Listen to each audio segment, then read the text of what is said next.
Good evening, ladies and gentlemen. I am Sankalp and I represent the product and business development at PMSCIF World.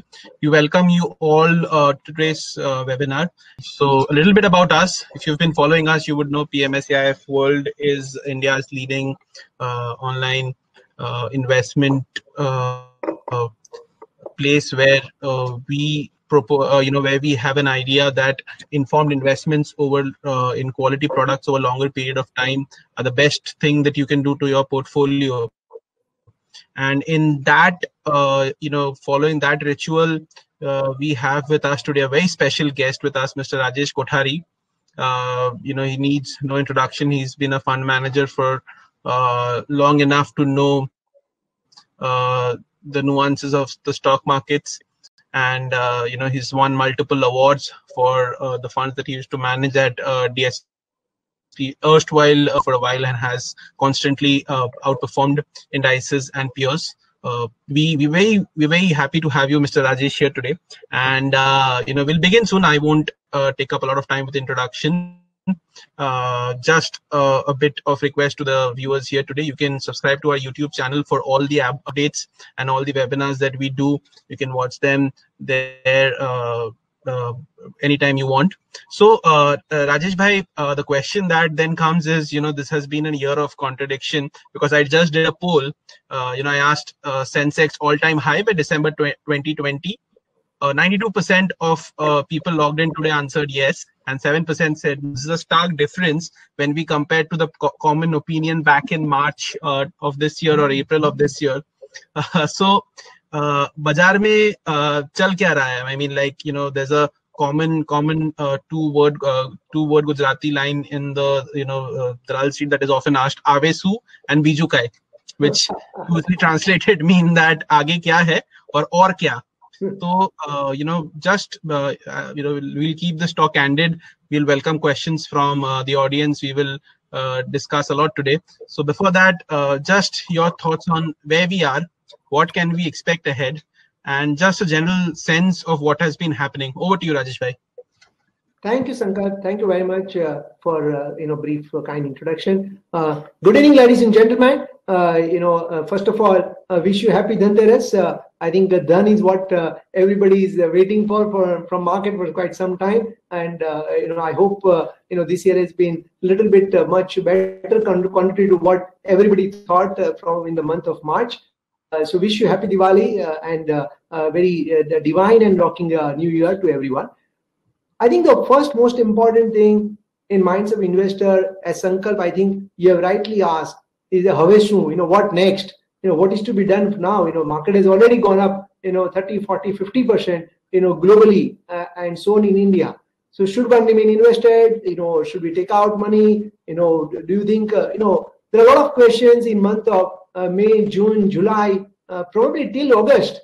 In fact, investors were asking that, why markets are moving up? Underlying economy is not doing that well, and markets are keep moving up. What is the secret behind it, or is it illusion?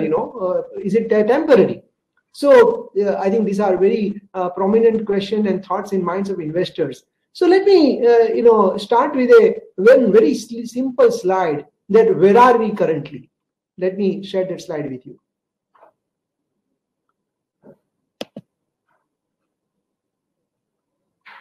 Sankalp, is the slide is visible? Yes, Rajesh bhai, it's visible. Please Super. Continue. Friends, as you can see on this slide, this is a 3-year chart of Nifty, BSE Mid Cap Index, and BSE Small Cap Index. So if you look at the price change, the Nifty in last 3 years, how much it is up? How much is Mid Cap Index up or down? And how much is Small Cap Index up or down?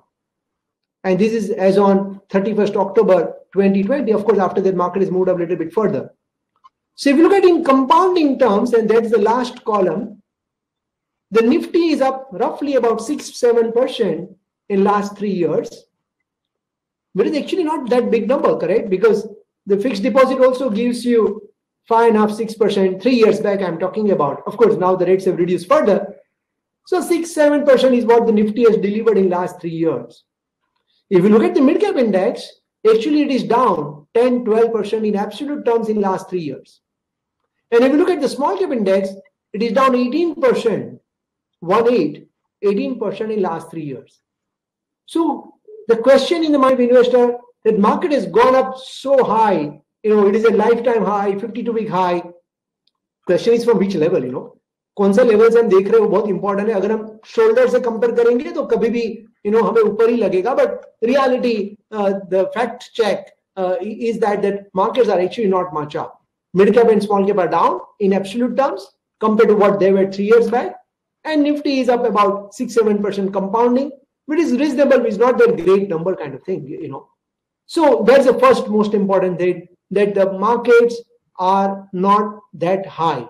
They are still actually, the broader market are still at lower levels than what the markets were 3 years back. So that I hope that answers the most investor question, that should we invest in the market now or not? And of course, the answer is time in the market is more important than timing the market. What does it mean is that you need to be into the market rather than trying to time, because it has been always said that peaks and troughs are talks of liars. Somebody said that मैंने ऊपर में एकदम peak में बेच दिया और मैंने एकदम बॉटम में खरीद लिया, तो वो जनरली ऐसा होता नहीं है, कंसिस्टेंटली नहीं होता है. If you are lucky enough, you can do it once, you can do it twice, but not every time. In last 10 years, it is not possible that every time you buy a trough and sell at peak. So troughs and bottoms are probably subjects and probably are of the liars. It's not possible, practically. So what is therefore important is that, in fact, in the same PMS AI webinar which was conducted about a few months back, and I said that time also that we believe that picture abhi baki hai. The big things are still yet to be unfolded. And why we think so? There is no major change in our views on the market. From last 6 months, we have been saying that market is always ahead of time. And if you look at the number of fast frequency indicators, and let me pull 2-3 slides on that. The GST collection in the month of October, it is up on YOY basis 10%. Diesel consumption is up 6% positive compared to last October, post-COVID versus pre-COVID, positive growth of 6%. If you look at the thermal consumption, electric consumption is also up significantly, 10% consumption growth, 55% is the utilization. If you look at PMI index, again it is very strong. If you look at the car industry, volume growth is very strong, 26% on YOY basis. If you look at the cement production, everybody thought that it is going to go down 20-30%, but now it is rebounded sharply. It is almost like flattish levels. If you look at steel production, we are like almost flat. And if you look at the e-way bills, we are back to pre-COVID levels. So therefore, Indian economy has rebounded sharply. In the month of April, when we had a first conference call with all of you, we said, from top of the roof that this is a great golden opportunity. Just buy, don't think too much, don't overanalyze the numbers, because market is always ahead of time. What you are seeing at that point of time was different than what market was telling you different. And after 6 months, market proved right. Mr. Market went right. It was rightly up because all the numbers have changed in just 6 months. If you look at the corporate India performance, in terms of the second quarter results, unbelievable performance, very, very sharp, positive surprise after a very, very long time. 55% of BSE 500 companies have reported positive revenue growth on YOY basis. 68% of the companies has reported positive operating profit growth on YOY basis. I'm talking about BSE 500. I'm not talking about AAA PMS. Our companies have done significantly better than that number. But we'll talk about it later. Right now, let's focus on market. So the BSE 500 performance, these are for the companies which are reported till 30th of October. The number doesn't include last 1-2 week numbers. And most corporates have shown very, very strong resilience in terms of the cost control, and they're very, very good part of that cost control is going to be permanent in nature. So where are we headed from here on? And that's something what is everybody's mind. And the first thing is that this government has done a lot of steps in from reforms perspective, whether it is demonetization, whether it is GST, whether it is a RERA Act, whether it is a bankruptcy related, issues, whether it is a, land reforms to some extent, labor reforms to some extent, and so on and so forth. But importantly, it is not only the reforms, but the digitalization of the economy, eKYC, e-sign, and so many things. If you look at the UPI transactions, it is 100% growth, October versus last year, October. So thanks to reforms and the digitalization of the economy, the formalization is accelerating. And that's basically is the groundwork, what has been already done. And I think it is a very, very fertile bed for corporate earnings to grow from current level. Because please remember, in last 5-8 years, if you look at the Nifty earnings growth, it's very, very low single digit. And from that low number, probably over the next 3 years or so, earnings growth is going to bounce back strongly because of the strong reforms done by this government, which is going to accelerate the formalization. It is going to help the leaders. And that again answers the question in mind of many investors that why there is a disconnect between economy and market. Because market is not truly representing economy. In economy, you have a SME, which is a big part. Our SME is not listed on the board system, right? Similarly, you have agriculture is a big part. The farmers are not listed, from the, exchanges perspective. So exchange is about that 300, 400 companies, and that's what matters. And they are gaining market share. They have a resilient balance sheet with a very, very strong, stringent cost control. And that's basically what is helping, these companies to further gain the market share, consolidate their position further, and grow the earnings. And market is what is nothing but mirror of earnings growth. So why we are positive and we believe that it is a strong buyer declines market? Because number one, the macro factors are in your favor. In fact, if you look at the last, I would say 3 weeks post, US election uncertainty which got over, there are a number of global asset managers. They are also talking about it openly. They believe it is going to be EM, emerging market, which will do better than developed market. Number one. Number two, Fed has repeatedly mentioned, probably 3 times in last 3 months, that the loose liquidity policy, the monetary policy is going to stay for much longer time than what everybody thought. It means that the liquidity support is going to be huge, unbelievable size compared to even what we have seen in 2008-9 during the Lehman Brothers collapse. This time liquidity is significantly higher during even 2008-2009. And if you have a good flower, honeybees will come, and India is definitely a good flower. And this gets reflected. If you look at just last 8 days data point, correct me if I'm wrong, I think it is roughly about $4 billion buying by foreign institutional investors. So interest rates are going to remain low. Inflation is going to remain low. Global liquidity is in your favor. Good chances of emerging market doing well compared to developed market. Reversal of the trade of last 5 years. These are the macro things in your favor. Coming to Indian economy, the reforms are already happening. Digitalization is already happening. In fact, it is accelerating. And government is taking series of steps. I would say after a very, very long time, this government has started focusing on the manufacturing side of India. And that's where the real benefit to Indian economy will come in the long term, be it in terms of the employment, be it in terms of the developing the semi-metros, rural will become towns, towns will become metro, metro will become urban India, and so on and so forth. So real focus on that, number of schemes to make India competitive in the global market, be it in terms of electronics, or now they've extended to another 10 sectors.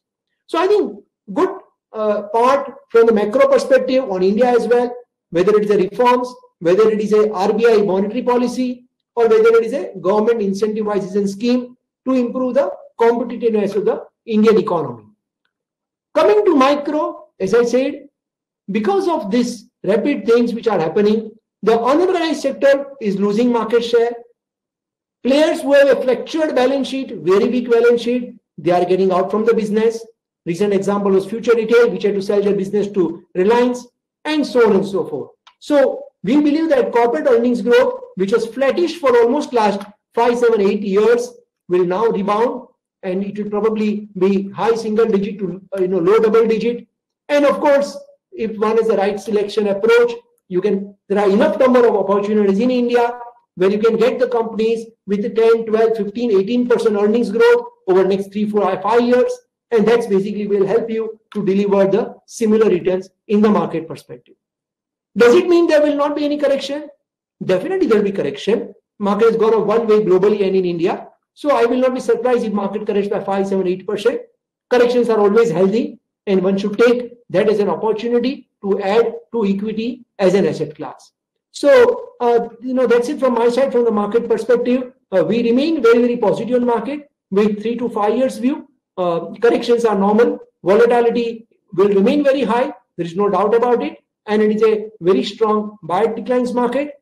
Never try to time the market because otherwise you'll be left out. There is a constant change in the sectoral approach. Rotations are happening globally. Emerging markets are going to probably hotspot for global investors. And if you look at even from Indian investors' perspective, what are the options? Fixed deposit gives you what? 4% returns. It means you will double your money in 12 years. I mean, no Indian investor is habituated to get his money double in 12 years. If you think Indian economy, if you think corporate India can grow at 8, 9, 10, 11% over a period of 5 years on compounded basis, then the answer is very obvious that you should be into equity as an asset class.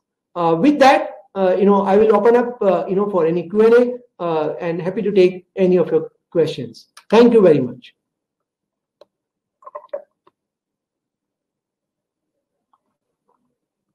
Sankalp, I cannot hear you. Can you please unmute yourself? Thank you. Sorry. The common word heard these days. Please unmute yourself. Yeah. So that's a very good perspective on where we are in terms of the market and what all has happened since we entered this medical emergency. So, something that investors often ask us, and, this is a very crucial question that I'm going to put forward to you, sir, is what is a bull run? I mean, what defines a bull run? We have seen bull runs in 2017 from 2014 onwards, right from 2005 to 2008. So we all know what a bull run looks like, but we don't understand what it means. I mean, when I say we, it's about me more specifically than anybody else. So that, and how do we make money in a bull run? Even if we are in a structurally long-term bull run, and the reforms that you suggested, even the inflows that have been coming from FIIs or global asset managers being very gung-ho about emerging markets, typically India and the pack, if it's a bull run, how do we know? More important than that is how do we make money, or how do we create wealth in a bull run? Over to you. Yeah, I think see this jargons, bull run, bear run. I think what is important is ultimately to make money in a very, very manner in which the risk-adjusted returns. Am I right?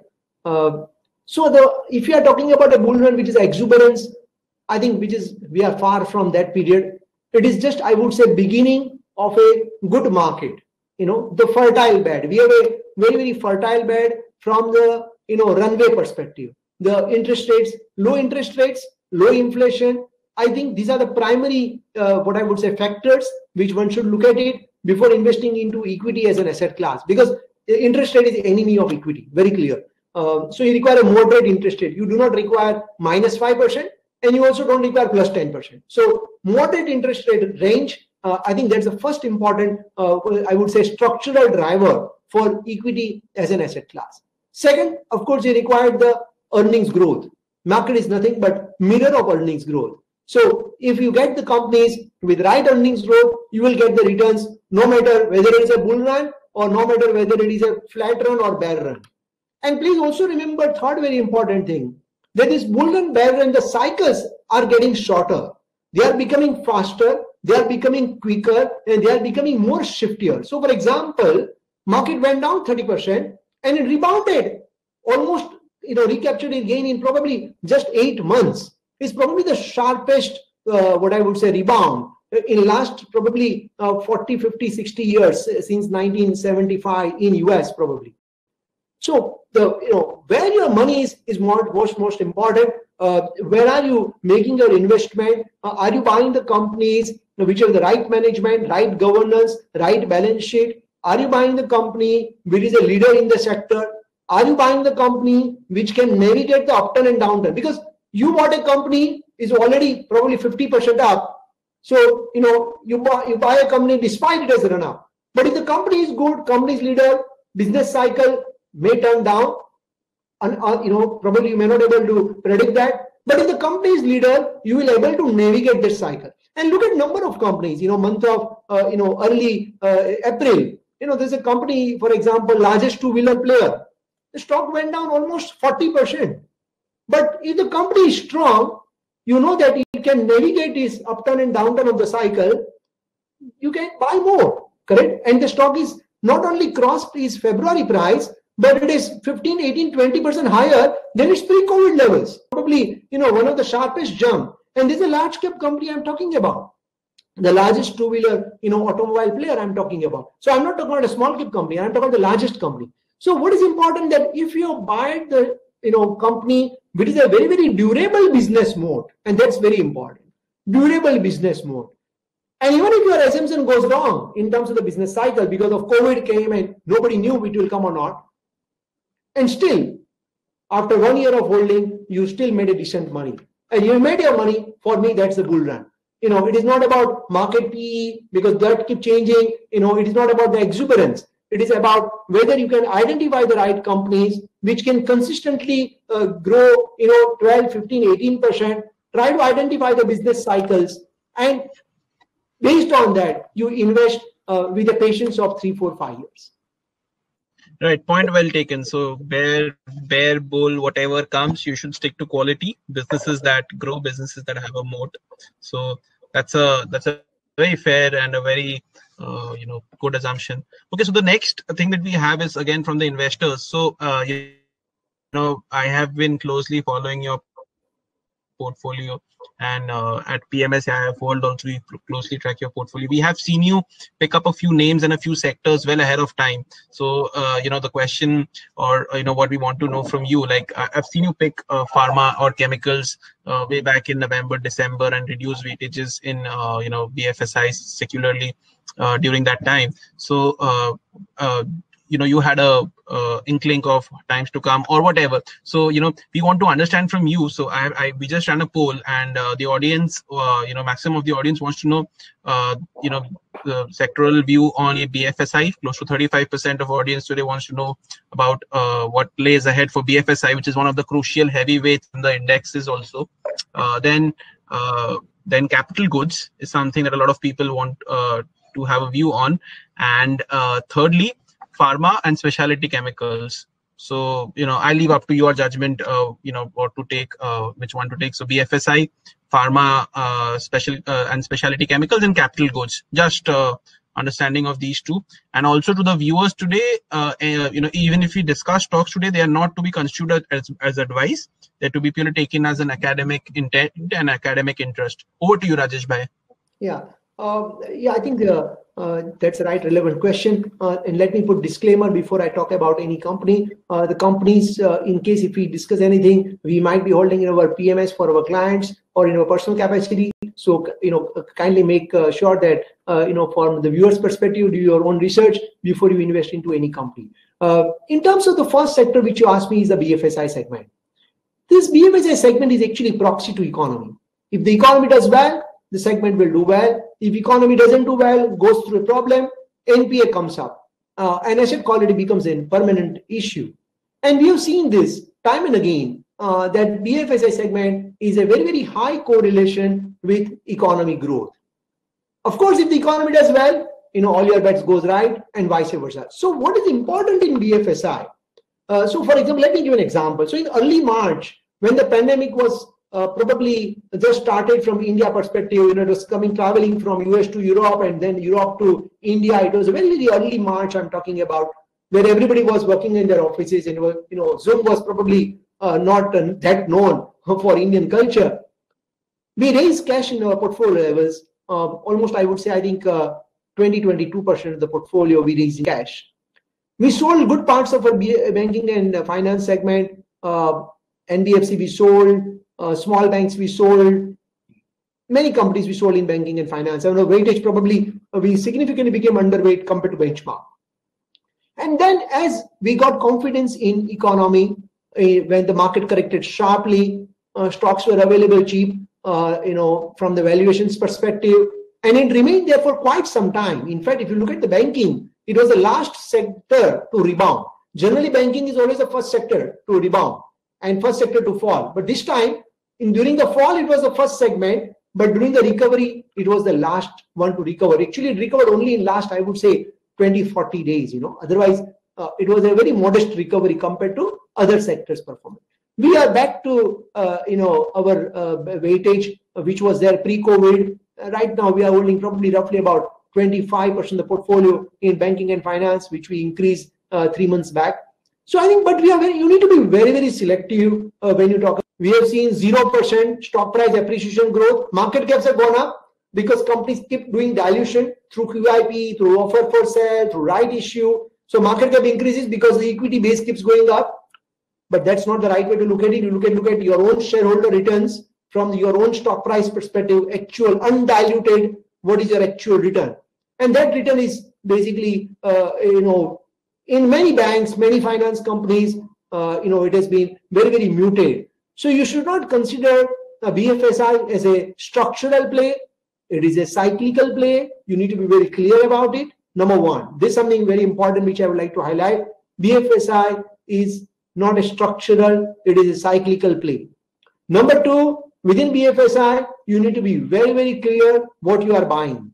So for example, you might feel that, oh, I missed the stock because stock has gone up 50%, but that's fine. What is important is through the cycle, how much money you made. So if you bought a company, economic cycle, fortunately went up in your favor, stock also goes up, but you didn't sell, and all of a sudden, some NBFC crisis comes, you made zero return, correct? So what is important is that you select a company, select a bank, which can survive not the upturn of the economy, but also the downturn of the economy. So even after considering the credit cost, the slippage, the asset quality issues, still you need to make money. The bank need to still survive, and not only survive, it has to still make ROE, the return on net worth, through the cycle. So this is very important from BFSI perspective. So from the outlook perspective, we are positive on BFSI, but on a very, very select basis. And that's very, very important. The bottom-up approach is very, very important in BFSI. Second important segment, you asked me about the capital goods. Now, this is a segment which has been waiting for a very, very long time. I would say almost 10 years. Everybody's waiting that when this sector will come back in limelight. And our answer to this question is we are playing a little bit different, because when you talk about capital goods, there are so many sectors comes within it. Are you talking about roads, construction, infrastructure, ports, power, capital goods companies only? I mean, they are like EPC players, machine engineering, industrial engineering, and many such. So it is a very, very big segment for the economy. So what we are doing in this segment is that we do not want to be dependent on government funding, when we buy this business. That's one important thing, because the moment you are into that, again, it becomes very, very cyclical approach. You need to little bit insulate yourself from that cycle. So buy the businesses which are just not dependent on government. Fine, government funding comes, it is good, but you should not buy the business which is just dependent on government funding that growth, because at times there might be fiscal constraints and government may not be able to support, or there might be receivable issues, for the companies. So there are a few things which is very important. The good thing on this sector is that government has now announced PLI, and that means more investment into the country, more manufacturing into the country, and that means more, what I would say, favorable outlook for capital goods. But please keep in mind, it is going to take a long time. It is not going to happen next quarter. So if you buy one stock in a capital goods, thinking about PLI scheme, but for next 3 quarters, nothing may happen in terms of the actual delivery, correct? And maybe in the 5th, quarter or 8th quarter, all of a sudden you see stock price going up 40-50%, possible. So in that case, you need to keep patience, because capex story is a fracture. This is the one pillar which was missing in India. Government is trying to address it. It is going to take some time. It is not a very easy thing to fix, because there are a lot of things are still under discussion. You need to buy here the businesses which have a very, very strong moat. And in capital goods, the moat is what I would say, is not very easy to find, because there are a number of players globally who are present in India, and those are not listed in India. And that is again very important point I would like to highlight. So while you might say that this is the only company in India, you may not be knowing that there are 5 other global players from Korea and from China and from Europe. They are also competing with these Indian companies, and they may take away the lion's share of the order book. So what is important here is to find the business mode, durable business mode, and right balance sheet. So we are playing this segment a little bit differently. We are playing the tertiary sector in capital goods. We are playing actually industrial consumables, because industrial consumable is less cyclical. It is cyclical, but relatively lesser cyclical compared to parent capital goods sector. And in industrial consumable, you make good ROE. You are not dependent on somebody's funding, particularly government. You have the very, very strong business mode because you have a probably good replacement market as well. For example, bearings. Bearings is a very good sector. There are only 3 companies globally. So it is like oligopoly, monopolistic kind of a business nature. Similarly, right play can be automation, robotics, because moment more industries will come in India, they will look for less manual and more automated plants. And there are companies which are listed in India, which are subsidiaries of the parent companies, global companies, very, very strong technical know-how. And they are actually known for technology and innovation globally. Of course, valuations are very rich, but they are uncomparable, monopolistic kind of a business. Now, this kind of a company is what we are looking for from capital goods perspective. Your third question is on pharmaceutical and chemical. This is a specialty chemical. As you are aware, we have been bullish on this story, not today, from last 3 years. We've been holding number of companies in specialty chemical.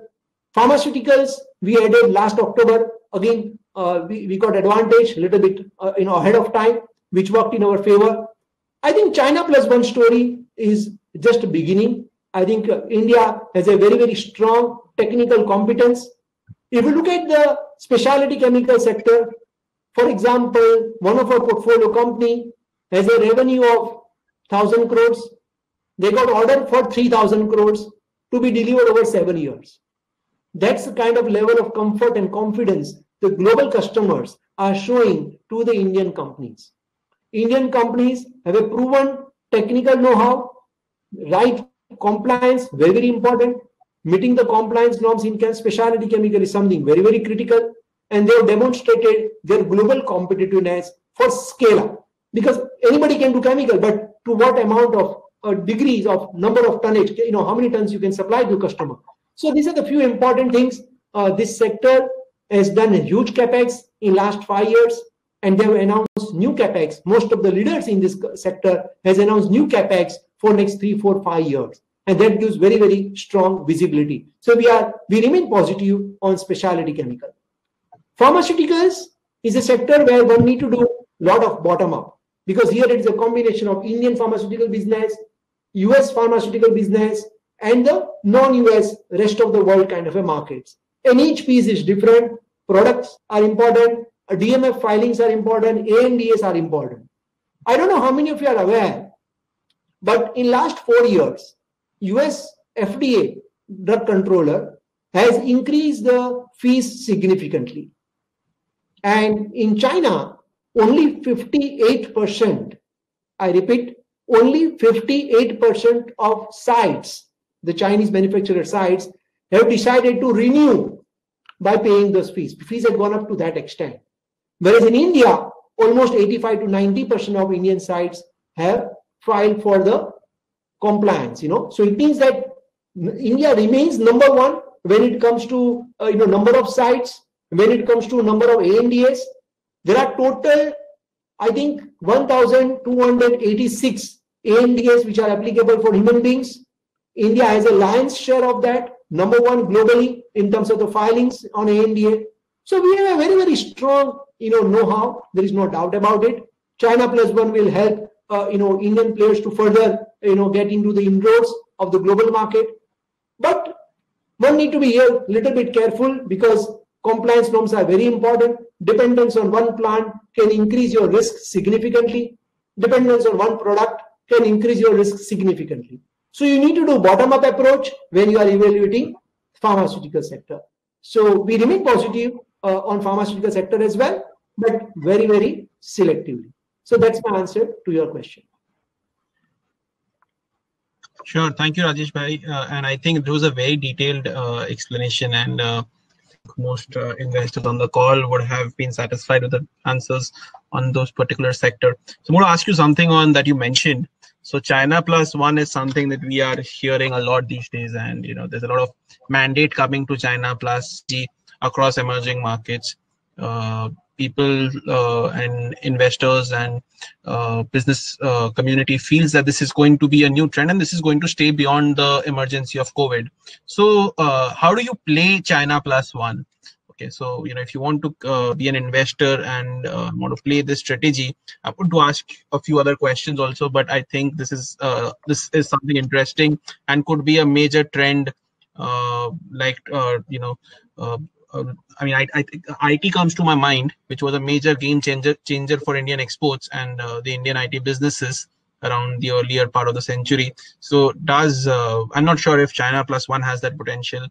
You'll be a better person to answer that. So how does one play this, and what is the genesis of the China plus one strategy? So the genesis of China plus one strategy is that there are a lot of push factors and there are a lot of pull factors. The push factors are globally corporates are revisiting their drawing boards, and right now they are buying insurance. China only sourcing till now, it is not possible because you have a huge risk. And therefore India comes as a natural advantage as an insurance. That's first thing. Second important thing, it is not COVID. Actually, this started 2.5 years back when there was a pollution norms in China also got tightened. There was a supply chain disruption and number of things happening. And of course, with COVID, the world anger against China, everybody is aware about that things. In terms of pull factors, India is rightly taking advantage of it. The infrastructure deficits are reducing. Land and labor reforms are happening. And last but not least, governments announced for the first time PLI scheme to make Indian players competitive. The themes to play, as I said, if you want to play China plus one, is specialty chemical, pharmaceuticals, and last but not least is the electronics. To give you one example, the government has officially announced their total exports target, their total only one component, mobile handset manufacturing.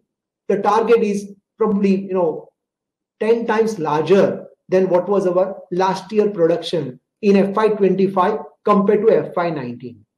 One of our portfolio company, which has a current revenue of roughly about 4,800 crores, is expected to do revenue of 25,000 crores in a matter of 4.5 years, or maybe in FY24 itself. I don't know, maybe 4 to 5 years.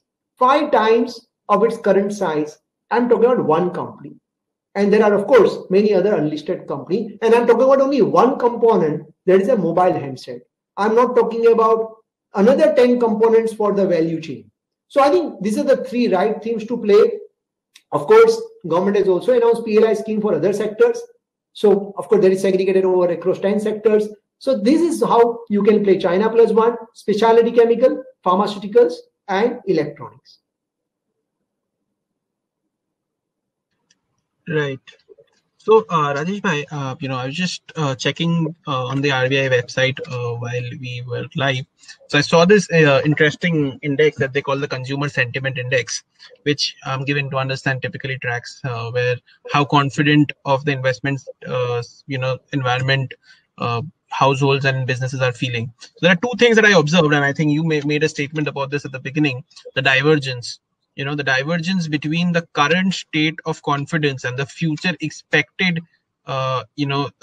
confidence in spending are huge. So to give you a perspective, we are at an all-time low when we talk about the current situation of investor confidence or consumer confidence, and we are at probably the highest level in the index when we talk of a future spending kind of a situation. What does this mean? I mean, can we be so divergent at the same time? I know, like you said, in the stock markets, we only have the best or the few listed companies that are there, it is grossly underrepresented when we talk of the entire agrarian or the semi-formal or the informal economy. But having said that, there are these huge points of divergence. So how do you read this?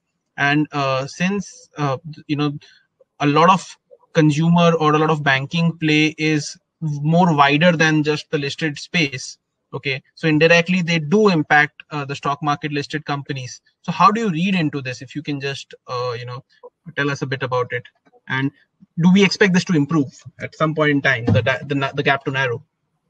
Well, Sankalp, I'm not an economist, and I think what is happening is that every day you get jungle of data, and it's extremely difficult because some data points will favor your thesis, some data points will go against your thesis, and it's very, very difficult to run correlation of these data points. Every data point will tell you something different, am I right? So one should not get confused too much into it. You should take the broader view when it comes to economy. One simple question: do you think economy over next 3, 4, 5 years, because of the lot of reforms taken by the government, because of our entrepreneurial spirit, because of the RBI easy liquidity policy, do you think economy will do well from here over next 3, 4, 5 years? Whether the answer is yes or no. Very simple. Let's keep life simple. Let's not try to become economist and try to become expert of everything.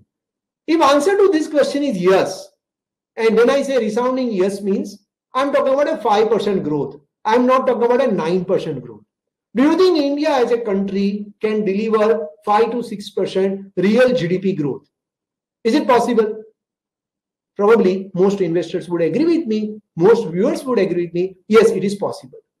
Now the next question comes in terms of wealth creation is that which sectors you should buy, which companies within the sectors you buy. Typically EIC approach, economy, industry and company. So industries, we have the themes. You can play China plus one. You can play formalization of the economy, and you can play automation and innovation. These are the three themes in which you will make. These three themes will grow higher than economy. It means if the economy is growing at 5% real GDP growth, you add 3% inflation, 4% inflation, you get 9% nominal GDP growth. And if you invest in these three themes, they will grow their revenue 2%, 3%, depending upon which company you are investing. Higher revenue growth than the nominal GDP growth. Keep life simple. We are talking about a 10, 12%, 13% revenue growth. Of course, there might be many multi-baggers, many companies may grow even 18, 20%. If you get lucky of that, great news. If you buy the companies with 10, 12%, 13% revenue growth, give even 100 bips benefit of operating leverage. If you see the second quarter, the operating leverage was 300 bips. Correct? Good part is permanent. Even if you assume 50% is not permanent, 50% is probably will remain there. Scale benefit will also come. PLI incentive will also add to your margins. We are talking about 10 to 13% revenue growth, translating into 14 to 16% profit growth. This is compared with 4% to 5% fixed deposit rates. 14-15% earnings growth. Let's assume no PE expansion, no valuation expansion. Of course, liquidity is in your favor. That may help. But let's not assume it. If it happens, it is a bonus for you. Correct? 14-15%, 12-14-15% compounded returns from equity market compared with 5%. Friend, we are talking about 3 times better returns. So let's not get too much worried about a lot of data points. Every day, thousands of data points comes. And it is very easy to get off track. It's better to keep focusing on the right sectors, right themes, and right companies which you think will benefit. Let me give you one example. The largest biscuit company in India has reported 26% revenue growth and 100% profit growth in April to June quarter. Now, please show me one analyst on the street who said that any food company can deliver 100% profit growth on 31st March. Nobody. But the company opened on 9th of April. They decided to do delivery of biscuits through application, contactless delivery on 9th of April, very, very early time of pandemic. That's the resilience of corporate India I'm talking about. That's kind of a business models what you need to identify and invest in them, and then you can shore up 12, 15, 18, 20% compounded return over a period of time. And there are a number of opportunities, and that's a great news for all of us. We have a beautiful country which is a beautiful opportunity of 300, 400, 500 companies, which has reported 100 crores plus reported net profit growth. And that's 100 crores plus is a big number, irrespective of whether it is large cap, mid cap, or small cap. And if you invest in such companies with the right governance and right balance sheet, I think your purpose is served. Your target return of 9, 10, 11, 12, 14, 15% compounded compared to 4, 5% in fixed deposit. What better you can ask for? I think that is a very good perspective. I won't call this an answer because this was a perspective more than an answer. And I agree with you when you say that we shouldn't be focusing too much on the so-called high frequency data numbers. And we've seen often that the economy and stock market are not probably meant to be in sync.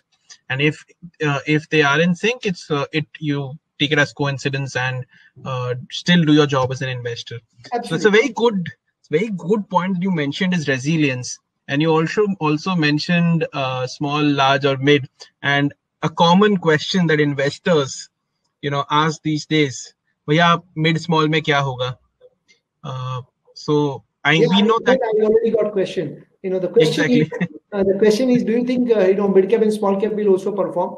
Well, answer is absolutely yes.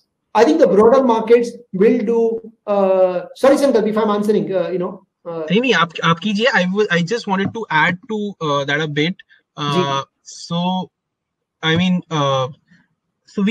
The immediate response to a lot of problems today's world is liquidity. Okay, and yet what we see that the mid and small cap companies are still scarce. Are still having some scarcity of liquidity. They still find some difficulty to raise capital or working capital or whatever. So the question while you answer to what happens to mid and small caps, I know they'll again surface as the market favorites. How do you see government's resolution of surplus liquidity as a solution to everything, and what happens when the liquidity actually is still concentrated at the few large companies, those who probably don't need that kind of liquidity, and a lot of smaller companies, good balance sheet, good efficient management, are struck with the liquidity problem, was what my follow-up question would be. You can take them both together. Thank you. Yeah, I think we have two completely different questions. Yes, I think one question is related to market and second question is related to economy, and both are different. So let me take economy first. Right. Thank you. From the government perspective, I think they are doing their best to support SME segment. Whether it is listed or unlisted, forget about it. If you are economy, if you are a small company, you get the lower tax benefit. You get a lot of credit extension from government. RBI support came handy. So from government side, I think they are doing whatever best possible. But whether banks are willing to fund them, answer is probably no, not yet. So do we see SME to continue to remain in pain? Well, pain will reduce, but it will remain so. Unfortunate part. Do we think that SME will then come back very strongly? Difficult. I think small company has issues. Balance sheet, funding, equity availability, private equity availability. It depends upon your business model, depends upon your business mode, but it is not very easy to keep growing if you are a small company. So that's from the economy perspective. Now let's put from the market perspective, because people generally get confused between large company and large cap, mid cap, small cap.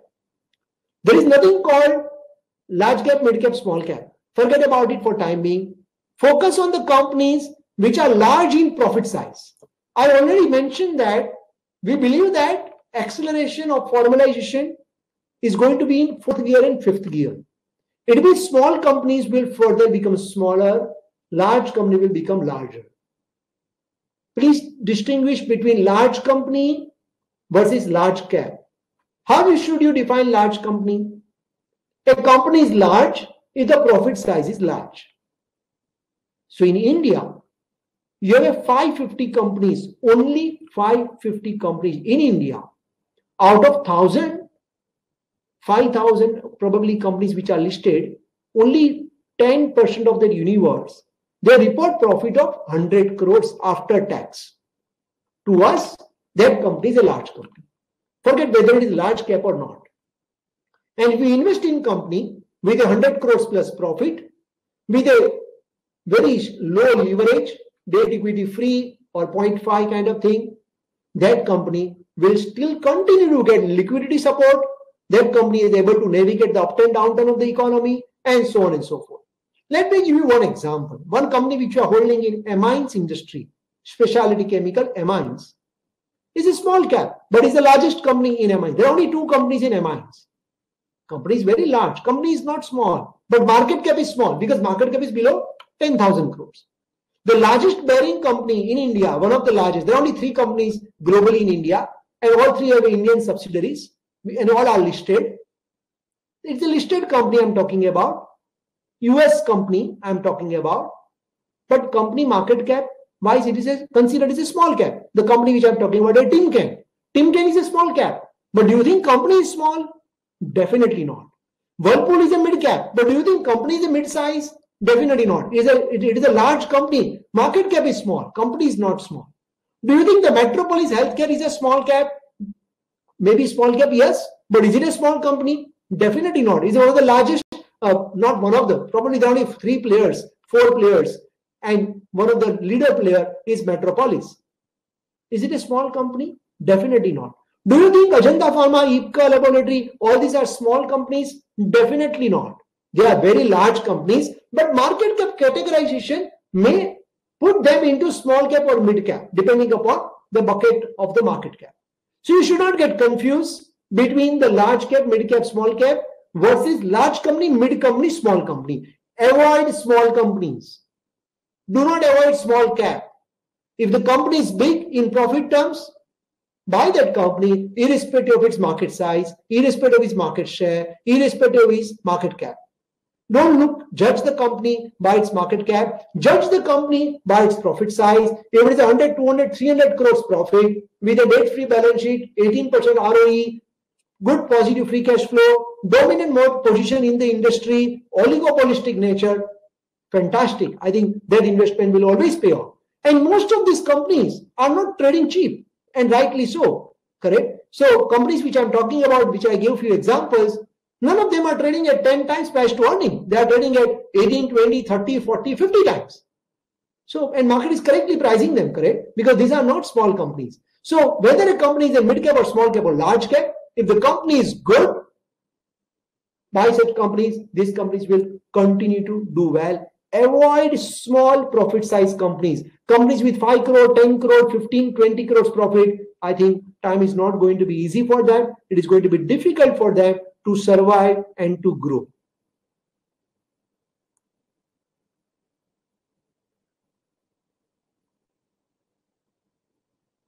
Sankat, you are mute. Again, so it's typically not the market cap size, but more on the profit pool and the market share, whatever it can command. That's in fact, very recently we put our AAA Insights just I think last month, where actually we have given an analysis of buying large cap doesn't mean it will not go down. 75% of Sensex has changed in last 16 years. 75%. So just because you bought large cap company, that doesn't mean company stock price will not go down. Many of them have gone down 40, 50, 60, 70, 80% in last 10 years and are not, people are waiting for them to rebound. Correct? In fact, we put a very detailed article, AAA Insights on that. So maybe viewers can read it at some point. Right. I'll probably post the link, before we conclude today. So that's a point well taken, that you have to distinguish in terms of profit, right? Okay. So again, like the pool that you mentioned of a few companies, okay, that are making profit, that are still growing, like the biscuit company. For biscuit company during this lockdown period, it had a profit growth of 100%. It won't be cheap, right? You can't buy that company cheap. You'll have to pay a valuation premium for that. So how do you view the market in terms of that now? I know you also said that there's a company that's a leader in a certain kind of segment. It's trading at a 10-time multiple to earnings. So we have these spectrums, we have these divergences. So based on that, if you just can take some time and tell us what kind of companies are cheap, and what are the value traps that you should avoid in the market right now, given that a lot of companies are trading at low multiples and a lot of companies are trading at higher multiples. So what is that ideal place that one can look at? So I think, you're absolutely right, on dot. People are asking value versus growth. I don't know how you define value. Value means what? Low PE with a zero earnings growth? Not to our interest. We are a growth play. We do not buy value traps. But if you buy a company with a 20% earnings growth, and if you get it at 10 PE, generally speaking, it's very difficult. It happens rarely. Of course, during COVID time, it happened. But then EPS also got cut, so it was not 10 PE. Stock price went down 35%. Earnings also went down 40%. So PE was never 10, it was 20. You will never get a company, generally speaking, it is a growth at reasonable valuation. That's what our thesis is. Buy growth at reasonable valuation. Don't pay 100 times, 200 times kind of a multiple. Those are, I would say exuberant PE multiple, buy company at, 70, 80 times.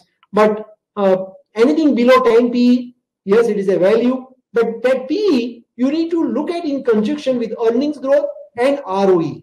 It is a triangle. Price to earning ratio, earnings growth, and ROE.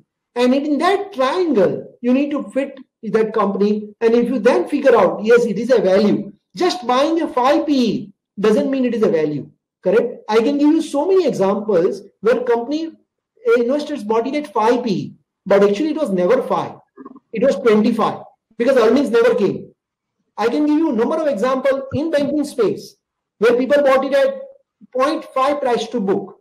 And then later on, company made the write-offs, the book value itself reduced by 40, 60, 70%. And actually, then you work out what was price to book you bought, it was 3 times. It was expensive even than HDFC Bank, So what is important is that don't get, what I would say, mesmerized by just price to earning and price to book. Look at what is the earnings growth. Look at what is the return on net worth. Apart from, of course, good management, that quality filter, good balance sheet, good governance. And then you define what is the value. To me, if the company is a strong business model with a 15, 18% kind of earnings growth, with a 15, 18, 20% kind of a return on net worth, generally speaking, you will not get such companies with a 5, 7, 8 price to earning multiple. If you get it, it's a once in lifetime, it may happen. It may happen due to certain reasons, and the EPS also will change. So generally it doesn't happen, correct? You need to buy the companies at a reasonable valuation because India is all about growth. If you want yield, better you invest in Japan. You get so many companies with a free cash flow yield of 5.5%, 6%. Absolutely fantastic company, zero growth, but 5% free cash flow yield. So they make it up through dividend and their interest rate is zero. So even if they make 2%, they feel happy. It is 200% better, am I right? In India, it doesn't work. Your cost of fund is 6, 7, 8%. And when your cost of fund is 7, 8%, you need to make at least 12, 13% to justify. So your earnings growth has to be 12, 13%. Otherwise, it turns out to be a value trap. And you have seen number of sectors, power, consumer, infrastructure, banking, and I'm talking about all number 1, number 2 companies in this space. Look at their earnings growth. Many of them have reported 0% earnings in the last 10 years. I mean, 8, 9, 10 years, if you buy zero earnings growth stories, of course, valuation, you will find it 5 times and 7 times and 9 times. And rightly so, am I right? So we do not buy such companies unless and until, we see growth, change in the outlook of that particular business. The business cycle is in favor, which will make, earnings better. Right. That was again very, insightful and nice that what is expensive and what is the correct valuation. Rather focus on the basic that your company is returning more than the cost of capital, which in India is typically higher. So I think we've covered a lot, discussed a lot, and I would request you to take 5 minutes or so to tell us your product, about your portfolio, about your product, what it does. We have a broad understanding. Let's talk a little specific, and then we can conclude today's call. Over to you, Rajesh bhai. Well, I think from AAA PMS perspective, as your viewers might be aware, we have a 10 plus years of track record of AAA PMS, and of course, our investment team has a I have 25 years experience, and each of our investment team member is a decade of experience. So AAA PMS is around for now 10 plus years. We started 2009. In the last 10 years, we have delivered 17%, roughly 17% compounded annualized returns compared to BSE 500 Nifty, BSE Mid Cap, BSE Small Cap, delivering about anywhere between 6 to 8% compounded annualized returns. So that is in terms of performance. We are a multi-cap PMS. We strongly believe in risk management, protect capital, create wealth. We diversify portfolio. Probably we are one of the only probably PMS which believes in diversification, investing into 40, 50 companies, across 13, 15 sectors, across large cap, mid cap, small cap, but making sure every company is a large company. In terms of stock selection, we have a 3M investment approach: market size, market share, and margin of safety. Each of our portfolio company is top 5 when it comes to its sectoral leadership. Many of our portfolio companies are number 1 or number 2 players in the sector. So they are oligopolistic kind of a competitive position, very, very strong, durable business moat. Underlying leadership character helps them to navigate downturn and upturns of the economy. And last but not least, our portfolio today, which is 40, 50 companies I'm talking about, each of them is not only business leader, they all are large in terms of profit size, irrespective of its market cap. Most of our portfolio companies have a zero leverage or very, very low leverage in terms of debt to equity. And I'm very pleased to inform you that if you look at FY20 or even first quarter and second quarter, while Sensex earnings growth was only 6-7% in FY20, this portfolio spread across 40 companies have delivered 17% earnings growth with a 17% ROE compared to Sensex earnings growth of 6% and Sensex ROE of 12%. Last but not least, we have a very, very strong disciplined exit strategy. तो क्या लेना है सबको मालूम है, कभी बेचना है, ये बहुत ही इंपॉर्टेंट है. Business cycles are becoming shorter. The world is becoming VUCA: volatility, uncertainty, complexity, ambiguity. And in this VUCA world, you need to be dynamic enough. Otherwise, your performance can be impacted significantly. Exit, to our minds, is one of the biggest, I think, important thing which investors have to keep in mind while buying any business. Great business doesn't necessarily mean great stock peak. Great business, but with good earnings growth and reasonable valuation, that's what basically make the right combination when it comes to stock picking. So that's it from our product perspective.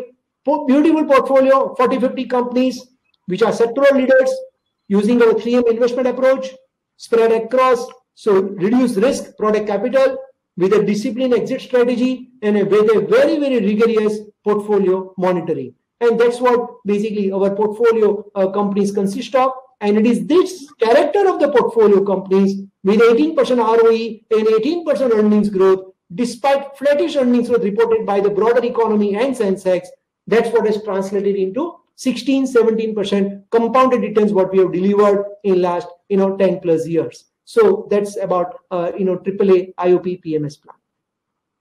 Right. Thank you, Rajesh Bhai. Thank you for an insightful session. I think I personally got to know a lot about how to look at markets, where they are, what lays ahead. Typically, I really appreciate your time on questions like what is valuation and how to avoid traps in attractive valuation space. So thank you to the audience. We will again wish you a very happy Diwali and happy Dhanteras. You can follow us on YouTube to get updated with whatever is latest in the investment world. Thank you, Rajesh Bhai. We hope to see you soon. Thank you. Thank you very much, Sangat. Thank you, investors, for spending your valuable time, and wish you again a great Diwali and a rocking New Year. Thank you, sir.